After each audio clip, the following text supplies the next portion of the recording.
జరుగుతున్నది. ఇందిరమ్మ రాజ్యం తెస్తామని గద్దెనెక్కిన రేవంత్ రెడ్డి తెలంగాణలో రౌడీ దర్బారు నడిపిస్తున్నాడు. సీఎం సహా మంత్రుల ఇలాఖాల్లోనే అరాచకం పరాకాష్ఠకు చేరుతున్నది. స్వయంగా మంత్రులే భూ కబ్జాలకు తెగబడుతున్నారు. సెటిల్మెంట్లు, దందాలు, కమిషన్లు ప్రశ్నించిన రాజకీయాలతో తెలంగాణ ఆగమవుతున్నది. ఇటీవలే బీసీ సర్పంచ్ అభ్యర్థికి నల్గొండలో మంత్రి కోమటిరెడ్డి అనుచరులు మూత్రం తాగించిన ఘటన సంచలనం రేపింది. సమీపంలో కాంగ్రెస్ మంత్రి కొడుకు వీరంగం సృష్టించాడు. అర్ధరాత్రి 70 మంది బౌన్సర్లతో వచ్చి విధ్వంసం సృష్టించాడు. తెలంగాణలో అసలేం జరుగుతున్నది? లా అండ్ ఆర్డర్ ఎక్కడున్నది? స్వయంగా మంత్రులే రౌడీలు, గూండాల్లా వ్యవహరిస్తుంటే ప్రజలు బిక్కుబిక్కుమని బతుకుతున్నారు.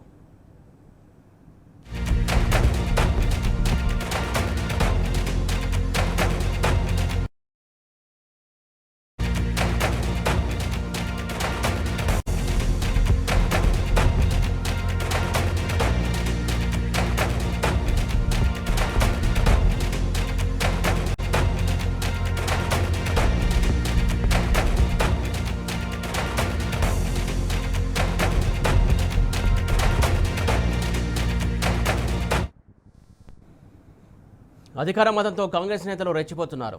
స్వయంగా మంత్రులే భూములను మింగేసే గద్దల్లా వ్యవహరిస్తున్నారు. తాజాగా బాంబుల మంత్రి పొంగులేటి కొడుకు గండిపేటలో భూ కబ్జాల కోసం వీరంగం సృష్టించినట్టు తెలిసింది.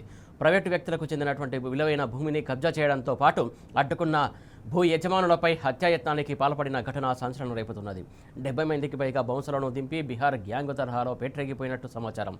అక్కడి స్థలంలోని ప్రహారీ గోడను కూల్చేసి అడ్డుకున్న వారిపై దాడి చేసి బీభత్సకాండ సృష్టించినట్టు తెలుస్తోంది.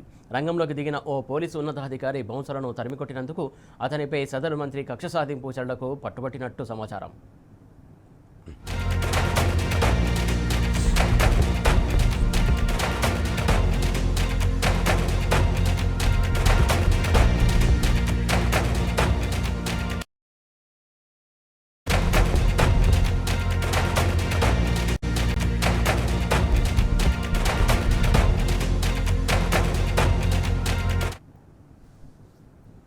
అసలు తెలంగాణ రాష్ట్రంలో శాంతి భద్రతలు అన్న మాటకు తావు లేకుండా పోయింది.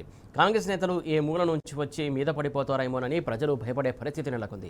తాజాగా మంత్రి పొంగులేటి కొడుకు కబ్జా యత్నమే అందుకు నిదర్శనం. అంతకుముందు రేవంత్ గద్దెనెక్కిన తర్వాత పలు సందర్భాల్లో రాష్ట్రంలో కాంగ్రెస్ నేతలు గూండాల్లా రెచ్చిపోయారు.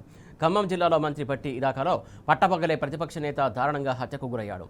అటు మరో మంత్రి జూపల్లి నియోజకవర్గంలోనూ బీఆర్ఎస్ నేతను దారుణంగా హతమర్చారు. మేడారంలో ఇసుక దందాను ప్రశ్నించిన వారిపై మంత్రి అనుచరులే దాడులకు దిగారు. నల్గొండ జిల్లా కోదాడలో దళితుడిపై పోలీసుల దాష్టికానికి లాకప్ డెత్ ఘటన సంచలనం రేపించింది. ఇక పెద్దపల్లి జిల్లాలో ఇసుక దందా కోసం ఏకంగా చెక్ డ్యాంనే పేల్చేశారు. అంతకు ముందు మరో చెక్ డ్యాంను పేల్చడానికి జిల్టన్ స్టిక్కులు, వైర్లతో వచ్చినటువంటి కాంగ్రెస్ నేతలను రైతులు పట్టుకున్నారు. అటు ప్రశ్నించే జర్నలిస్టుల కళలపై కత్తులు కవాతు చేస్తున్నాయి. జర్నలిస్టులపై అక్రమ కేసులు, అర్ధరాత్రి కిడ్నాపులు, కాంగ్రెస్ అనుచరుల గుండాలు కామన్గా మారారు. ఆఖరుకు నిజామాబాద్లో పోలీసులపైనే కాంగ్రెస్ నేతలు దాడులకు తెగబడ్డారంటే పరిస్థితి ఎంతకు దిగజారుతుందో అర్థం చేసుకోవచ్చు.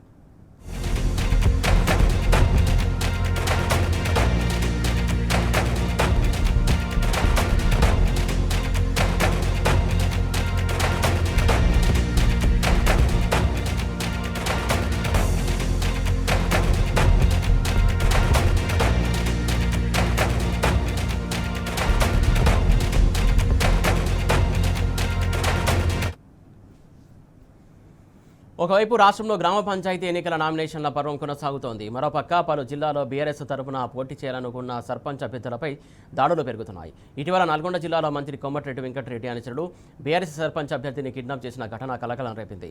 కత్తులతో దాడి చేసి మూత్రం తాగించి మరీ తనను హింసించారని సర్పంచ్ అభ్యర్థి భర్త యాదగిరి పోలీసులకు ఫిర్యాదు చేశాడు. ఒకవైపు 42% రిజర్వేషన్లు ఇస్తామని బీసీలను మోసం చేసింది కాంగ్రెస్.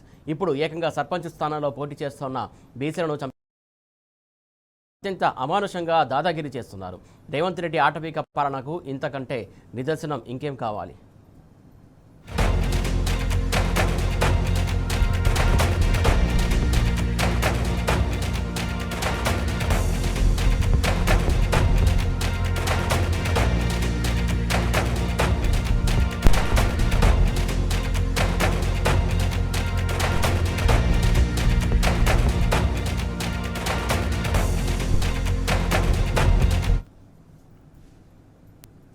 స్వయంగా సీఎం రేవంత్ రెడ్డికే రైఫిల్ రెడ్డి అన్న బిరుదు ఉండనే ఉంది. అందుకు తగ్గట్టుగానే తెలంగాణలో రేవంత్ పరిపాలనలో తుపాకీ రాజ్యం నడుస్తున్నది. రాష్ట్రంలో పెరిగిన గన్ కల్చర్ను ఇటీవల మంత్రి కొండా సురేఖ కూతురు కొండా సుష్మితే కుండబద్దలు కొట్టింది. సీఎం రేవంత్ రెడ్డి ముఖ్య అనుచరుడే ఓ పారిశ్రామికవేత్తను తుపాకీ పెట్టి బెదిరించాడని గత అక్టోబర్లో సుష్మిత ఆరోపించారు. లో డెక్కన్ సిమెంట్స్ అనేది ఉన్నది. డెక్కన్ సిమెంట్స్ లో ఉన్న ఆయనని మా సుమంత్ ఓఎస్డి అతను పిస్తల్ పెట్టి ఎక్స్ట్రాషన్ చేసిండ్రు అని చెప్తున్నారు. ఓకే, పిస్తల్ ఎక్కడ ఉన్నాయండి? ఇప్పుడు నాకు అర్థంగా మాకు వేం నరేందర్ రెడ్డి గారు చెప్పిన ప్రకారం ఏంటి అంటే ఉత్తమ్ కుమార్ రెడ్డి గారు ఇచ్చారని చెప్పారు. మేము ఉత్తమ్ కుమార్ రెడ్డి గారితో మాట్లాడితే నేను అసలు ఇవ్వలేదు, ఒక కంప్లైంట్ కూడా రాయలేదు, నాకు కంప్లైంట్ తో సంబంధం లేదని ఉత్తమ్ కుమార్ రెడ్డి గారు చెప్పారు. సీఎం ఇన్వాల్వ్మెంట్ కంపల్సరీ ఉంటుందండి. సీఎం ఇన్వాల్వ్మెంట్ లేకపోతే ఇదంతా ఎందుకు జరుగుతుంది? అదే సీఎం ఇన్వాల్వ్మెంట్ ఉంది కదా. నేను స్వయంగా ఒక మంత్రి గారి కుమార్తెనే స్పష్టంగా చెప్పారు. ఏమని చెప్తున్నారు? ముఖ్యమంత్రి గారి సన్నిహితులే తుపాకీ పెట్టి బెదిరించారు, ముఖ్యమంత్రి గారు జపాన్ నుంచి ఫైలు ఆపించారు, ఒక మంత్రి గారు టెండర్లు వేయొద్దని మాకు హుకుం జారీ చేశారు, టెండర్ దక్కలేదని డిపార్ట్మెంట్నే మార్చివేసినారు. అంటే మొత్తంగా కూడా ఒక అరాచకం నెలకొన్నది రాష్ట్రంలో. తెలంగాణ రాష్ట్రం పాలిట రేవంత్ కేబినెట్ దండుపాల్యం ముఠాగా దాపురించింది. ఎక్కడ ఖాళీ జాగా కనిపిస్తే చాలు అక్కడ కాంగ్రెస్ మంత్రులు వారి అనుచరులు కబ్జాలకు దిగుతున్నారు. బిల్లులు శాంక్షన్ చేయాలంటే పర్సంటేజీలు, ప్రభుత్వ టెండర్లలో కమిషన్లు, లెక్కల్లో తేడాలు వస్తే వాళ్ళకే గొడవలు, వాటా పంచాయతీలు తేల్చుకోవడానికే కేబినెట్ మీటింగులు పెడుతున్న పరిస్థితి నెలకొంది. అసలు రేవంత్ ప్రభుత్వానికి ప్రజా సమస్యలు, రాష్ట్ర అభివృద్ధిపై సోయి లేకుండా పోతోంది. కేబినెట్ మీటింగ్ అంటే మంత్రుల పంచాయతీలు తెంపుకోవడానికే కేబినెట్ మీటింగ్ అయిపోయింది. కమిషన్ల కోసం ఒకరు, కాంట్రాక్ట్ల కోసం ఒకరు, వాటాల కోసం ఒకరు, అక్రమ వసూళ్లలో పంచుకోవడంలో పోరాటం, కబ్జాల కోసం, పోస్టింగ్ల కోసం, ఈ రకంగా కేబినెట్ అనేది ఇలా వర్గాలుగా విడిపోయి, ఇలా కేబినెట్ అంటే అదొక కేబినెట్ లెక్క లేదు, దండుపాల మూటా లెక్క అయిపోయింది. దండుపాల మూటా కంటే కూడా అధ్వానం అయిపోయింది. దీపం ఉండంగానే ఇల్లు చక్కబెట్టుకోవాలి అనే ఉద్దేశంతో ఇలా అందిన కాడికి, ఎవరికి అందిన కాడికి వాళ్ళు దోచుకోవడం మీద, దోపిడికి ఇవాళ తెగబడ్డటువంటి పరిస్థితి రాష్ట్రం.